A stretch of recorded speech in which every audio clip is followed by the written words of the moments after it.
E a gente falou agora há pouco também dessa semana que está acontecendo, né, Assembleia Geral da ONU, vários líderes falando, discursando, todos eles trazendo exatamente, né, como que está a sua situação econômica do seu país, tocando sempre no ponto da pressão inflacionária, decorrência, todos eles ali argumentando, né, em decorrência a esse conflito. O próprio Joe Biden foi muito categórico ali, jogando realmente a culpa de tudo isso a Vladimir Putin.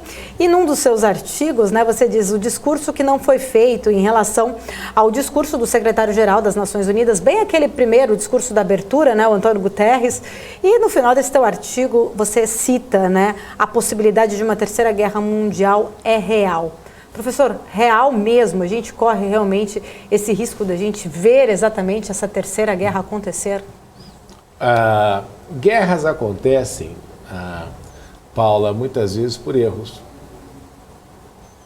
Né? Algum erro humano que pode incitar isso. A gente sempre comenta que a Primeira Guerra Mundial começou por um desvio errado do carro do arquiduque Francisco Ferdinando.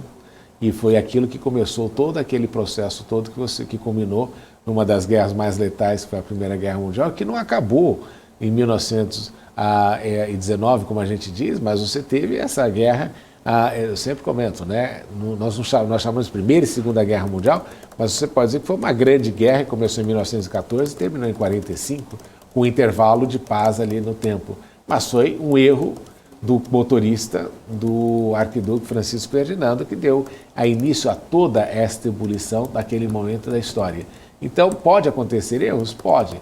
E é por essa razão que o secretário-geral das Nações Unidas, ele claramente diz, olha, nós estamos caminhando em direção ao abismo. E não é que o secretário-geral, muitas vezes eu via alguns comentaristas dizendo não, que o secretário-geral está sendo aí muito fatalista. Não, ele está olhando para a situação e vendo, olha, considerando, ele está vendo a situação e considerando, se algumas coisas acontecerem, você pode ter uma situação muito mais complicada, globalmente falando.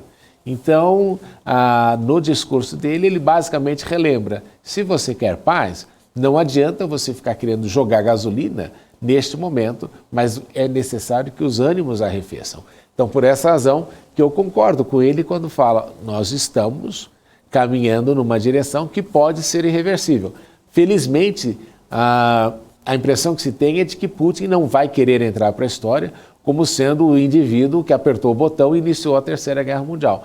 Esta é a impressão que eu tenho neste momento, em razão de ele haver, neste processo todo, sido cauteloso em não utilizar a totalidade dos equipamentos militares que ele possui.